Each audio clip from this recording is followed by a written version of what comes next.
People's Democratic Party National Secretary, Senator Samuel Anyanwu, has broken his silence, issuing a fiery defense of his position, integrity, and the legitimacy of his office, just as he accused some party leaders of stoking internal crisis for selfish ambitions.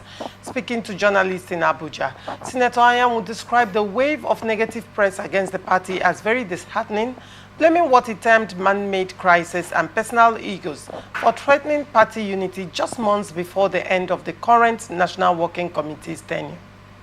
Senator Anyanwu, who was elected National Secretary in October 2021 under a zoning arrangement that allocated the position to the south and specifically Imo State, accused the governor of Enugu State, Peter Amba, of attempting to usurp the position and reallocate it to his state despite an existing representative from Enugu already holding a national post. In recounting the events that led to the legal tussle over his seat, Anyanwu blamed the former Southeast National Chairman and the governors of Enugu and Oyo states for fueling the chaos. He expressed frustration over the misinformation being spread by some governors and stakeholders who, he said, have refused to acknowledge legal and constitutional facts despite confirmations from INEC and party legal advisors. NEC did not approve the recent meeting. It was a stakeholders meeting, not a valid NEC. If they insist otherwise, they are violating the party's constitution. Turning to the contentious issue of Ali Odefa's status, Anyanwu quoted a High Court judgment that issued a perpetual injunction restraining Odefa from parading himself as a PDP member or Southeast National Vice Chairman, a judgment he confirmed remains unchallenged to date. He declared any meetings convened or attended by Odefa as infected by fundamental illegality, noting that his own absence from such meetings as National Secretary invalidates their legitimacy. DZ woman, you are the spokesperson to Senator Anyanwu. Now we are speaking about your principal, and he raised a lot of concerns. I want you to deliberate on the things he have said. No, you see, my principal has said it all in summary, that he will not allow illegality to start. He will not allow anybody to continue with illegality because it's a wrong precedence that the PDP wants to set. And that's why he's and came out to say expressly that he's not going to resign. Because let me tell you, Anyanwu is not crazy. He's not an overambitious person. He can sacrifice that party. He can sacrifice the position of the National Secretary and say, okay. But doing that amounts to encouraging illegality, unconstitutionality. And that is why I said, no, I will not do that. Because following the Constitution, following the electoral, following the the Supreme Court judgment, he remains the National Secretary. Now, and I have with me the Constitution. Yes. And this is the Electoral Act. Yes. So probably we'll be having conversations around this too. No. Do you know what I'm happy that you have this thing and you have brought it up? It's because almost all PDP leaders that come to media to say one thing or the other about this national secretaryship issue don't even quote the Constitution. They don't even know it. Okay. They just come out because they are one big name, former this, former that. They just come from the point of sentiment, make pronouncement. I'll give you two. This person came, what is it called? His Excellency, the former Benue State Governor, when he made a statement that it is the responsibility of the Southeast to nominate a national secretary. There's nothing like that. We are still going to get to that. Yes. Because I also want to find out if the National Working Committee instructed, if they ceded power to the Southeast to do that. Then secondly, because the conversations I've had so far, even the stories, on the media, the stories that have been told is that the National Working Committee, that PDP Governors Forum, after their meeting, had a resolution, and that was the advice that was given, that the Southeast Caucus of PDP should elect the National Secretary for within themselves, and National Working Committee, you know, bought that advice and ceded power or instructed the PDP Southeast Caucus to do that. Now, I want to look at the constitutionality of that action. Is it constitutional from what your party constitution says? If you say it's not constitutional, then I will want you from the constitution to tell us what the constitution says. You see, it is all the governors have done and what the NWC purported listed is unconstitutional. Now, let me let you know something. If you look at section 47(6), okay, section 47(6) of the PDP constitution make it clear. It said, if in the event of vacancy, then the NWC at the appropriate level, in this case, let me say there was no vacancy ab initio. I want to establish that fact.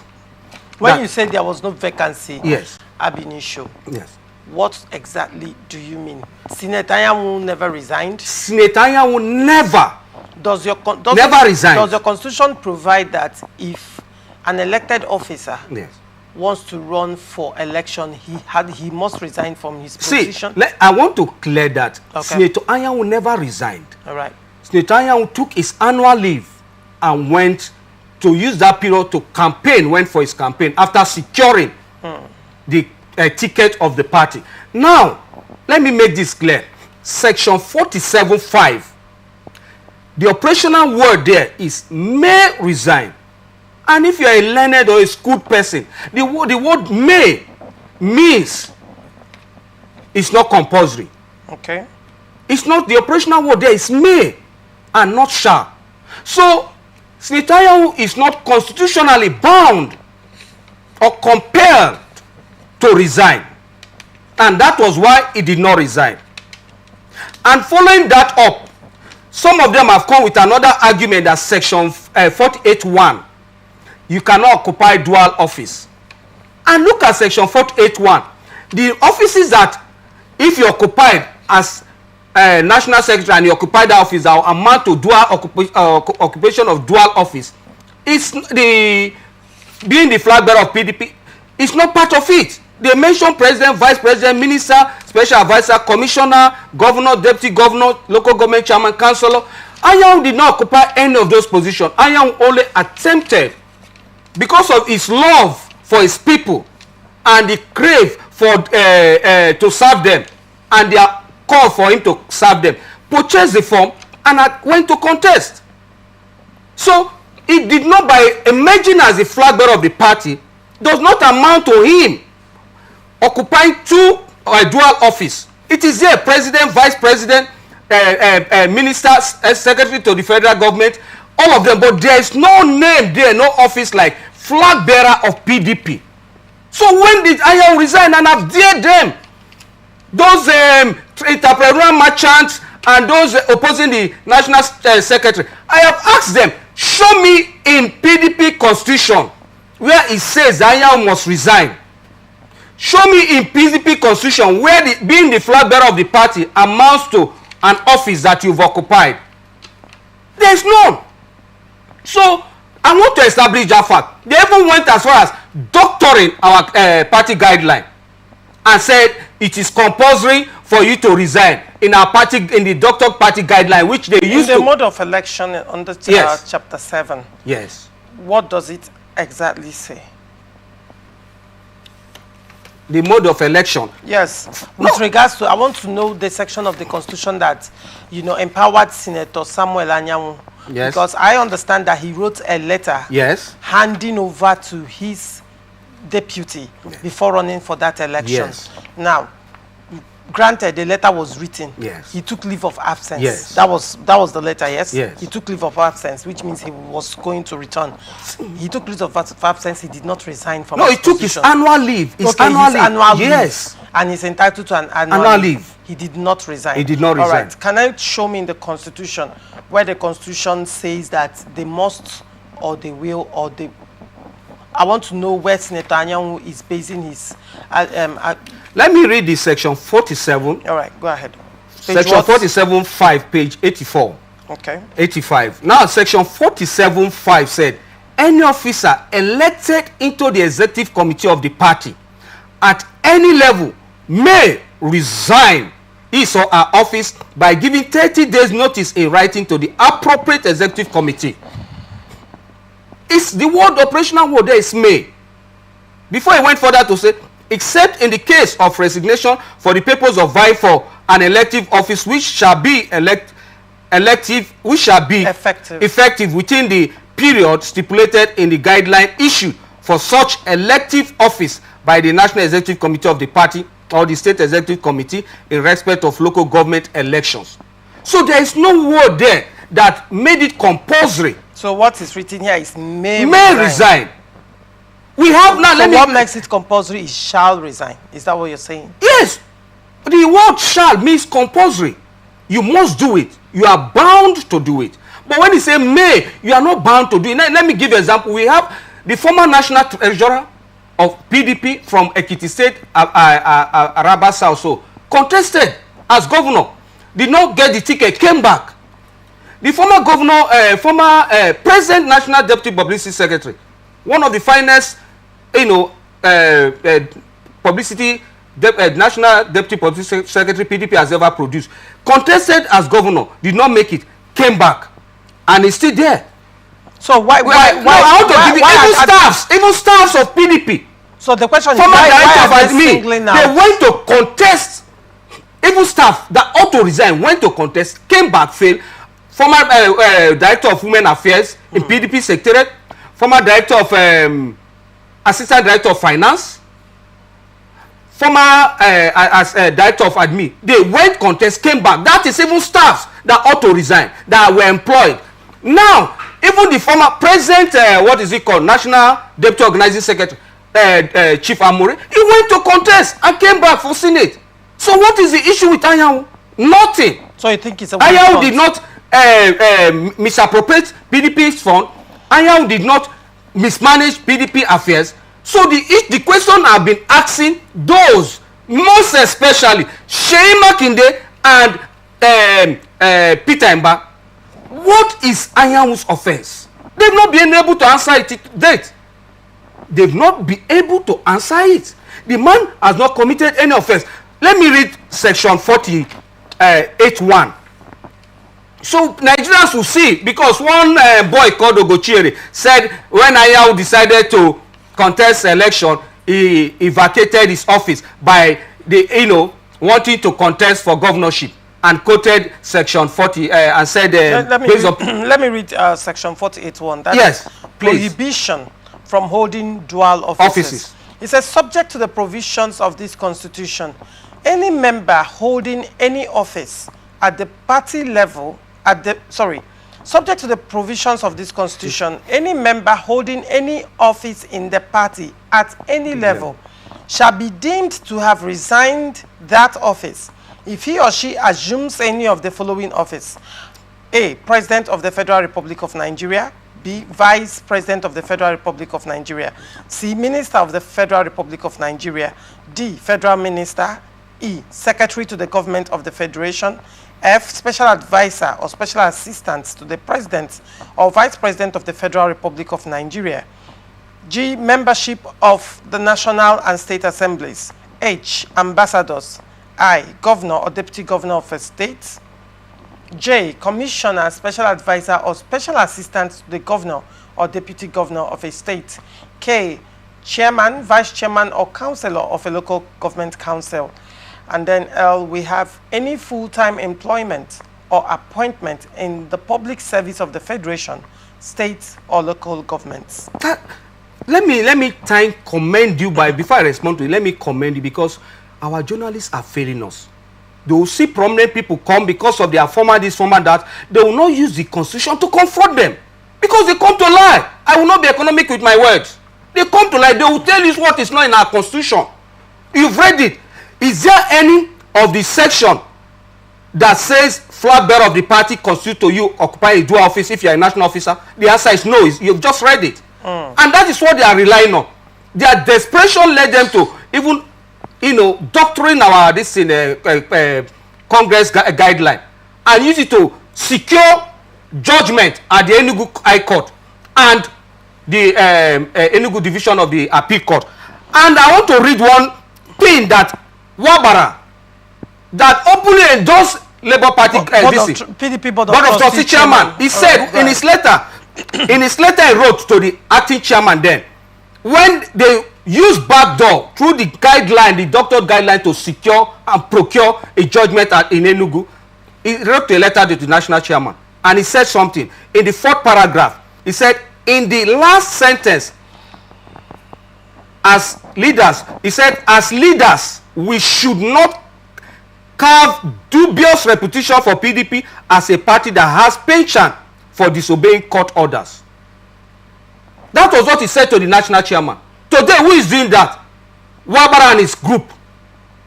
They are penchant for disobeying Supreme Court judgment, for disobeying, subverting the PDP constitution. It's what is putting the party in this state. Because it is very clear. They were saying obey court order when it favored their candidate, because they were able to procure using fake party guideline, procure judgment. Now Supreme Court gave judgment because the Supreme Court made it expressly clear, unambiguous, that the prayers of Senator Anyanwu is meritorious and they upheld unanimously their Lord Justices. For crying out loud, what kind of mischievous and crafty leaders we have that we twist the Supreme Court judgment to suit their greed? That no, after that the Supreme Court made the pronouncement that party should follow their party constitution and resolve their internal affairs. So there is no issue. Anyanwu did not resign. So following section 47(6), Anyanwu did not resign.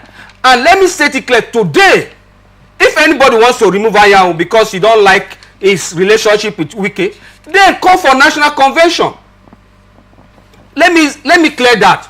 Now, no, I'm sorry, please. There was an action of the NEC recently. Yes, I'll come to that. Go ahead. Now look at it. They say section 47(3) said, a vote of no confidence may be moved on any member of the executive committee of the party at any level at any national convention or congress of the party 2 years into the tenure of such member of the executive committee.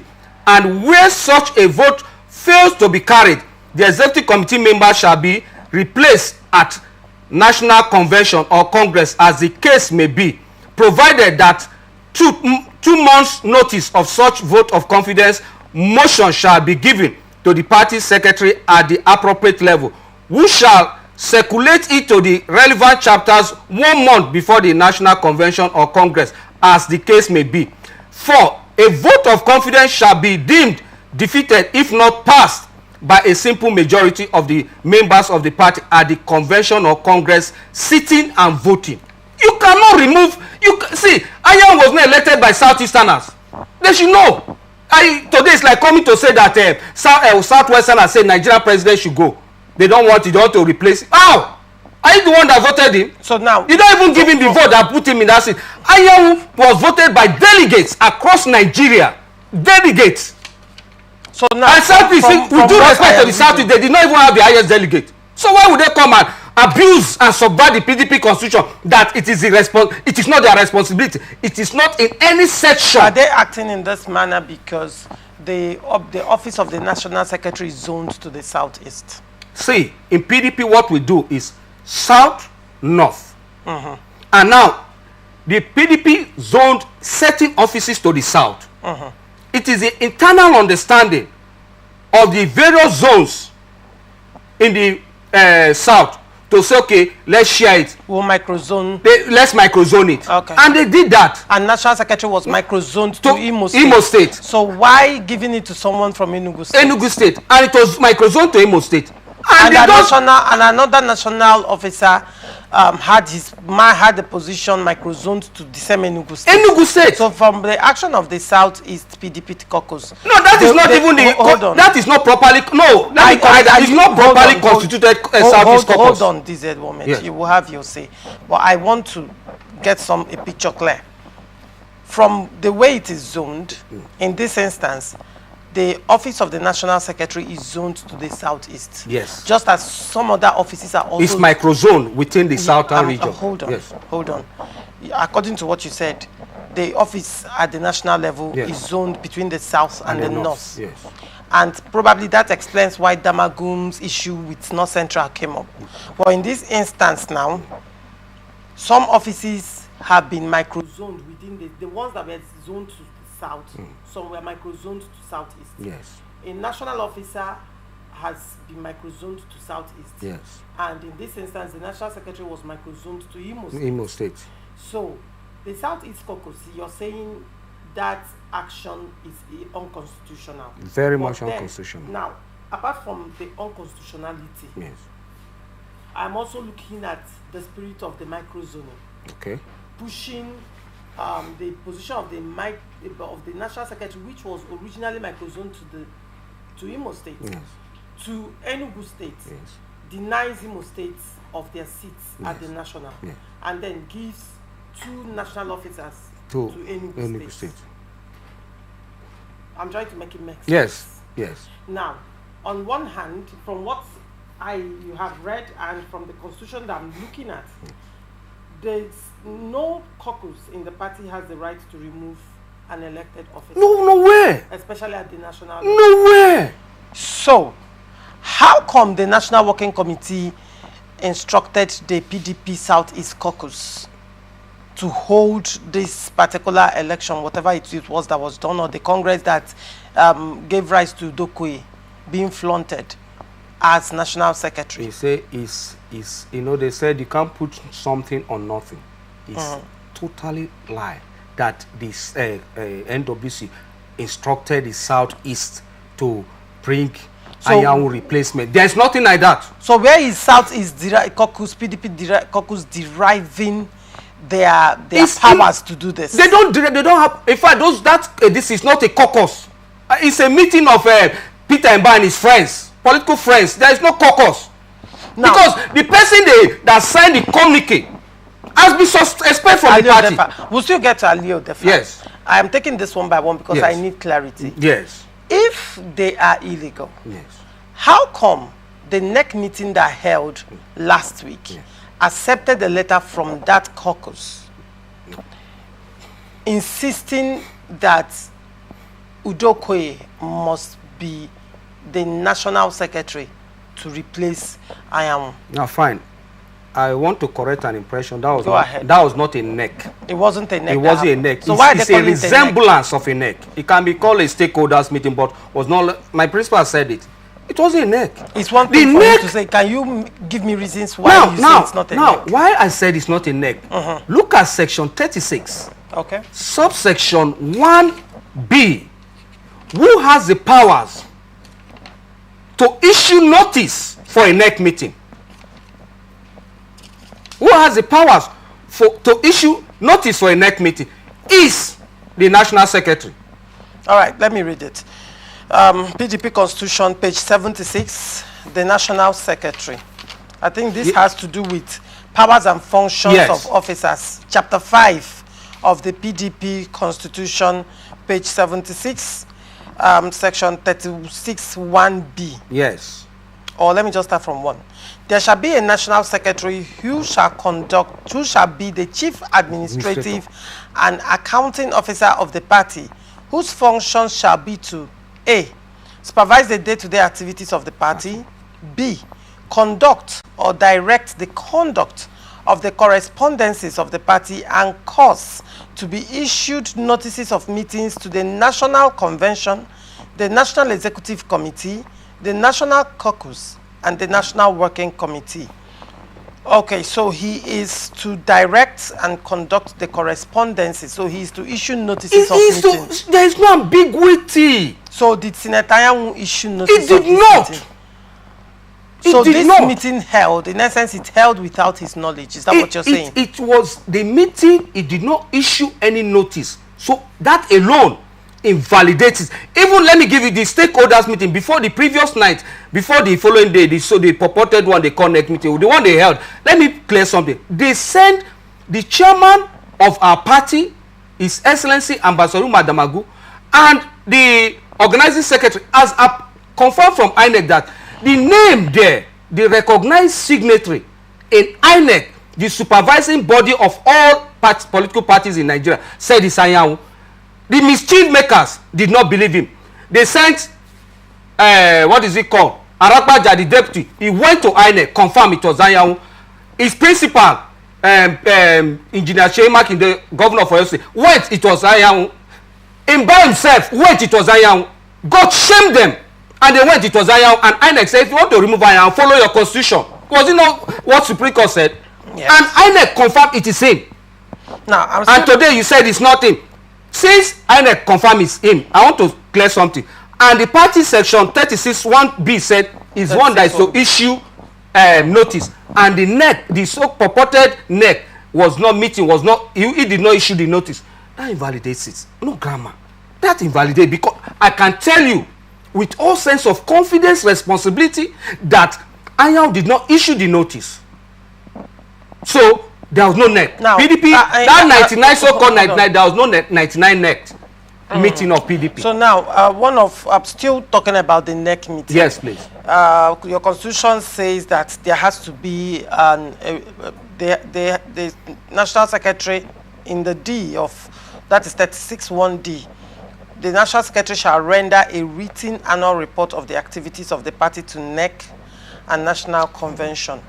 So, can one say that NEC held without rendering a written annual report? So, who did? No, was it? I need to understand. I want you to. When you say that it there was no NEC. There was no NEC. There was no NEC because you have confirmed it from section 36(1)(b). You read. I've told you that Anyanwu is a person that is supposed to issue notice on NEC meeting, and he did not issue any notice on NEC meeting. Now let me tell you, the purported NEC meeting that they held and said they issued notice, it was the national deputy secretary that issued it. Now let me read the responsibility, the function of the national deputy secretary. Only one. Section 36(2). He said, Deputy National Secretary, there shall be a Deputy National Secretary who shall assist the National Secretary in the discharge of his duties and shall act for him in his absence or whenever so directed. One, I can clear to you that Anyanwu did not direct him. And I was with him. Let me say it. I was with him that day in Abuja. You were with Senator Anyanwu. Senator Anyanwu, he was in Abuja. So he did not direct anything. That was not a NEC. Nigerians and PDP faithful knows that. The question I want to ask, was Damagun in that meeting? Yes, he was in that meeting. It was in that meeting. It was caucus meeting. He presides. I'm coming. Right. The national chairman presides over the caucus, the NWC, the convention, the NEC. In same vein, the national secretary issues notice for convention, for NEC, for NWC, for caucus.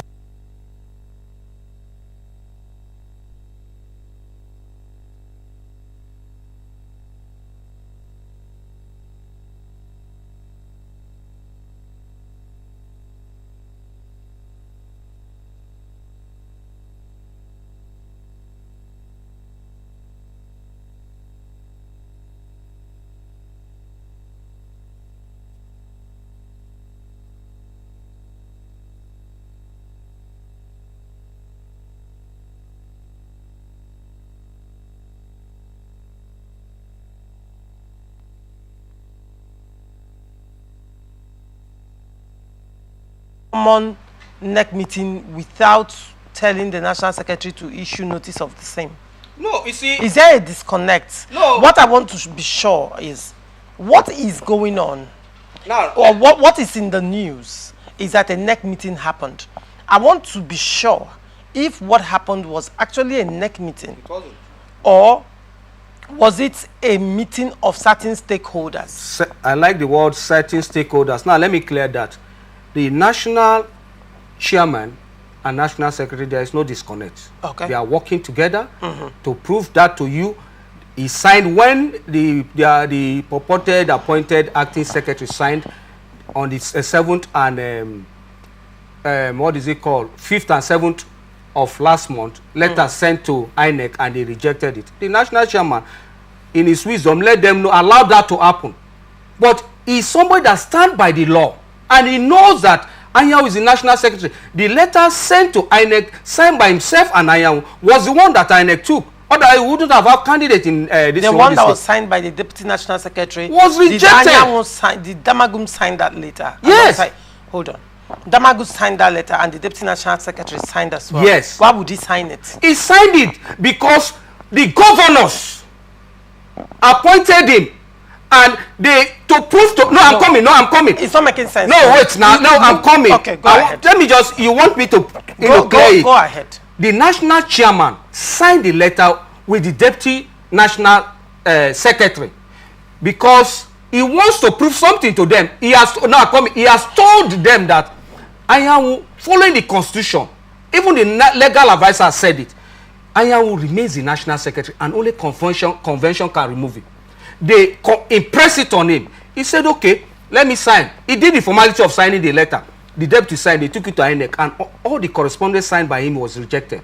That was why they pleaded, the Saraki Peace Committee pleaded with Anyanwu that if he don't sign, we will not have a governorship candidate in Anambra State. For love for his party, Anyanwu, otherwise he wouldn't have signed. I'm coming. Anyanwu signed, okay, and submitted it on the 12th of last month. And that was how INEC recognized that letter and recognized our candidate, governorship candidate in Imo State. It's Anyanwu in the knowledge of that action by Damagum. Yes. So Anyanwu actually permitted Damagum to sign the letter that the national deputy secretary signed as well. He allowed Damagum to do that. No, he did not allow Damagum to do that. I would have allowed him to do that. No, I'm coming. That's what I want to understand. Yes, let me clear. Yes, go ahead. The governors met, appointed what I call their own acting national secretary because of the resources at their disposal and controlling party machinery. They did that. From information we gathered, the national chairman advised them that that is not in consonance with the party constitution. They said no, he should go ahead. He said, okay, let it not appear that I've taken sides. Let me sign the letter, but I assure you INEC will reject it. True to his word, he signed the letter and they sent it to INEC. INEC rejected it. Already then they've met and set up the Saraki Peace Committee. And Senator Anyanwu said, I will not sign. Those governors that I signed their governorship form, all of them, from Shea Makinde to Peter Mba, the person that made Peter Mba governor, comes to Anyanwu's office, pleaded with him to make him Peter Mba. Even the Peter Mba begged him, I signed their form. So let them open their mouth and declare, reverse what they've said. It took Saraki to plead with him for him to sign that we should not, so we will not miss the opportunity of having a candidate. For the law for his party, he signed it. The next thing, they carry propaganda that it was not the one that Anyanwu signed that INEC took. When Peter Mba himself went to INEC, Makinde, all of them, INEC told them, look at it. If you want to go, remove him, follow your constitution. And that was why Anyanwu, being a peace-loving man, one of the finest material we have in PDP, said, okay, let me let the law speak. He withdrew and watched them. They went. If not, there's nothing stop Anyanwu going to that place. INEC will not hold. It will not hold. He will step in there because he remains the national. Be a governor. In MPN time, which governor tried that? Even when Ahmadu Ali was national chairman, no governor drives to his house. Chief Ahmadu Ali will tell you, go leave my house. The party is supreme, and it's high time our governors respect our national officers. All right. All right, very in well. any MPA time, they don't try that. All right, very in party function, the president of the party of the country will sit first by protocol before the national chairman. It's in government function that the national chairman, if invited, will sit before the president. So it should be. You know, because you have access to resources and you are governor, you now want to toss and embarrass our national secretary, the same person that signed your form. The same person that signed the form today. Now, let's assume, but not conceding, that Anyanwu is not the national secretary. Most of them will be out. Because that means the process that brought them to power was illegal. Was illegal and flawed. So they are out. If the opponent take it to court, they are out. From there, even people now have Congress. Because all the Congress form, everything, Anyanwu signed it. Governorship for Anyanwu, none of them, till the Anambra case, he signed it. And the forthcoming, what is it called? FCT council election, he will sign the form. All right, very well. Let's move on to Sule Lamido, still on PDP crisis. Sule Lamido, former governor of Jigawa, has vowed to boycott all People's Democratic Party meetings until Nyesom Wike, Minister of the Federal Capital Territory, and other alleged impostors are expelled. Lamido was absent from the PDP National Executive Council meeting on Tuesday in Abuja. The NEC is the highest decision-making organ of the PDP, comprising state governors, serving and former presidents, former vice presidents, the chairman and the secretary of the board of trustees, principal officers of the National Assembly, all state chairpersons, members of the National Working Committee, former governors and founding members, among others. Speaking with journalists, Lamido claimed Wike's continued presence in the PDP threatens the party's peace and stability. Wike is a disaster, he said. He is a product of the PDP, made relevant by the party, nurtured and celebrated by the party. But today, he turns around to destroy it. I cannot sit in the same meeting with impostors. Until the party removes these people, I will not attend PDP meetings. I'm still a loyal member, but I won't dignify this rot. The ex-governor also criticized the Federal Capital Territory administration for sealing the PDP National Secretariat, a move he attributed to Wike. Lamido faulted the PDP's National Working Committee for failing to expel Wike and other members accused of engaging in anti-party activities. Lamido commended President Bola Tinubu for issuing a 14-day ultimatum to defaulters to pay FCT ground rent. He said Wike ordered the closure of the PDP headquarters to curry Tinubu's favor, adding that the president would eventually abandon him for engaging in eye service. Lamido also addressed concerns about a one-party state, saying it is state-sponsored sabotage. What do you make of Lamido's position in PDP crisis, asking for the expulsion of the FCT minister and others? They say it is laughable, condemnable, shameful, and deceitful. Why I'm saying so is because the FCT minister, just to post the FCT minister political relevance and our leaders, Sule Lamido political relevance, you will say that the graph will be like this. This is the graph. Sule Lamido graph will be like this. And what I'm saying that is, it's politically, it cannot be said to be as relevant as Wike. And I want to explain that. Go ahead. Since 1999 to date, as a founding father that said he loves PDP so much, how many times has PDP won a presidential election? Once in Jigawa State, once. With the so-called founding father, with due respect to him, once. That was with even Obasanjo effort. That PDP won gubernatorial presidential election. Now come to the gubernatorial election. Since 1999 that we came, 1998 to date that we came into existence, PDP has only won gubernatorial election twice when Sule Lamido himself contested with the help of Obasanjo again. He emerged. After that, we've never won. Even this 2023 presidential election, Jigawa State, we lost it. With Sule Lamido as the leader, we lost it. Now, 2023, Sule Lamido only produced one assembly member in the whole of Jigawa State, one House of Rep member, one senatorial senator district senator in the whole of Jigawa State. Now, just to post that with Wike delivered all from assembly to governorship to House of Rep to Senate to PDP, all, except one or two or so at the House of Rep level.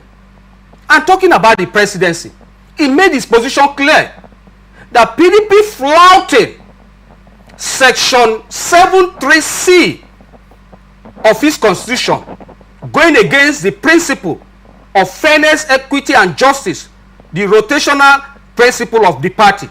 He stated it early enough that he will not support the presidential candidate. And he did that. So his own is clear. Now ask Sule Lamido.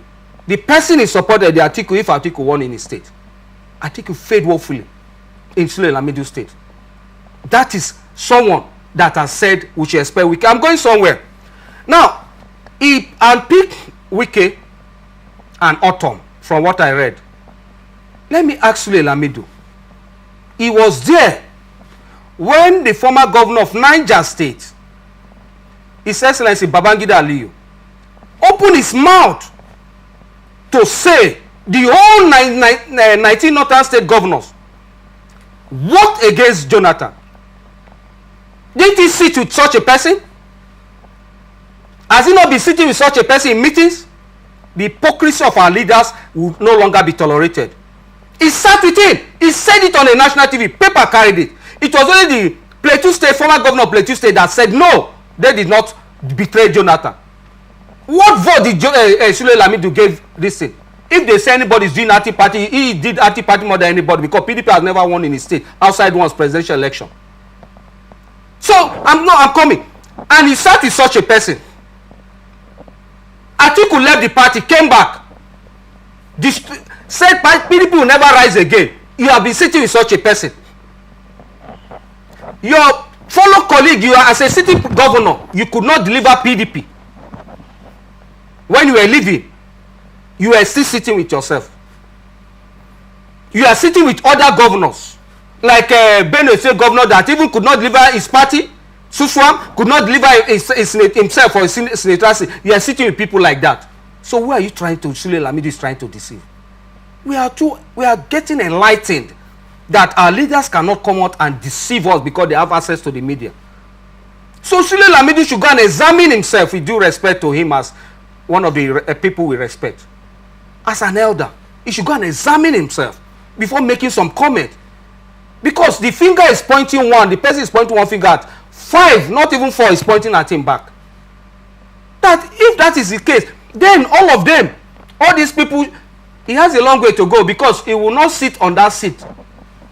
He will not sit, he will not attend, because this one is not NEC meeting, stakeholders meeting. So he didn't attend, they should get ready not to attend more NEC stakeholders meeting, more NEC meeting, because you cannot compare the relevance. No matter, nobody is perfect. No matter you see Wike, politically you cannot take it from him that Wike has done well for the party. He said the party that has done well for Wike, Wike has kept the party till today. Even when some of them betrayed the party in the north, betrayed the party heavily, Wike sustained the party. Let me ask you, Sule Lamido, Alhaji Sule Lamido, that claimed that he lost the party, why has he not delivered the party if he so loved PDP? His own son was the flag bearer of our party in 2023. He could not win. Yes, he lost. Did he win? No, he lost. He lost. He couldn't deliver. He couldn't even deliver his own son. He couldn't deliver his own party. Not in the governorship, not in the presidency. So now, removing himself from meetings, what you're saying is that in the grand scheme of things, it doesn't affect anything. It doesn't affect anything, and he has just exposed himself. Because see, and that's why when Ambassador Damagu came with the policy of let bygone be bygone, we said, wow, this is a good policy. Because if we are to go by every sin, political sin committed by our leaders, majority, almost all will go. Almost all, both those of them that in the night visit APC. Now see our BOT chairman and former caretaker committee secretary, national caretaker committee secretary, they were in a coalition. Meanwhile, the party has said they are not going to be part of coalition. Now, I want to ask. So who is deceiving who? I want to ask a question now. For allegations, because he is saying that Sule Lamido is saying that the FCT minister is committing anti-party activities. Now, one would say, is this coalition formation, Atiku is still a member of the, has he resigned from? Oh, he has not resigned. So what does forming a coalition when he should be strengthening his party, what does that entail? Can that be considered an anti-party activity? Of course. And that's why I said it's hypocrisy and deceit. You would have asked if Atiku would say, because your party has come up to state it clearly. The national secretary was the first person to say in the media that PDP can welcome whoever that wants to join us or have collaboration with us, but we will not go into merger or coalition with any political party. Now, what does following that, the national, I'm coming.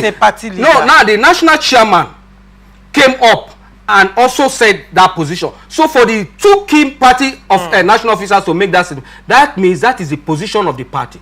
before the governors, PDP governors forum followed suit, but you went as a BOT chairman to attend coalition, and Atiku was there.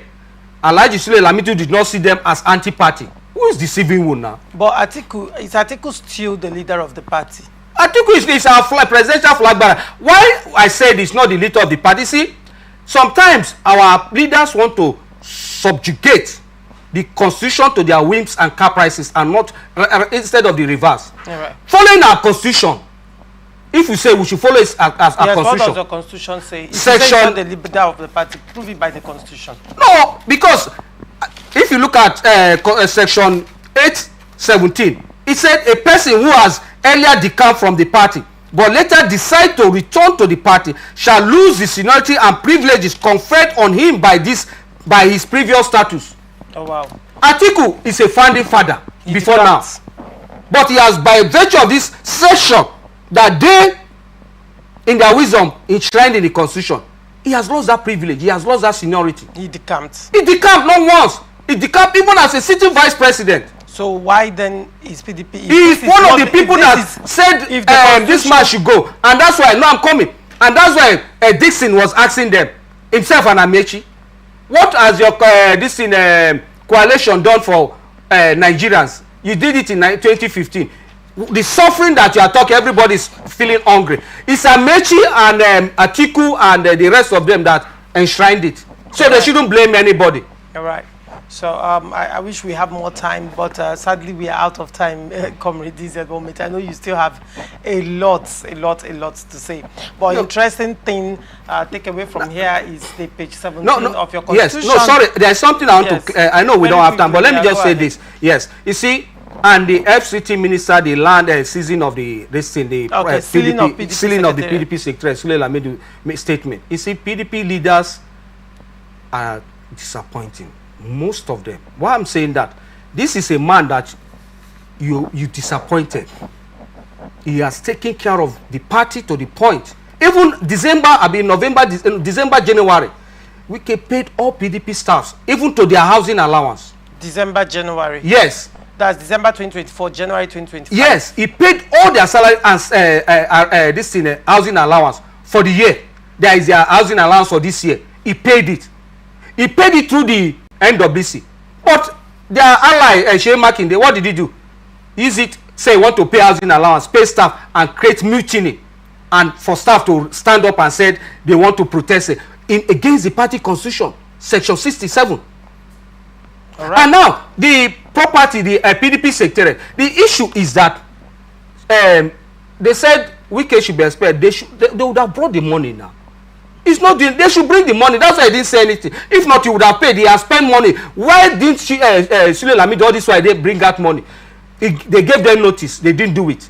So they want Wike to pay it. Wike now for the Christmas. All them right. Now what? All right, very well.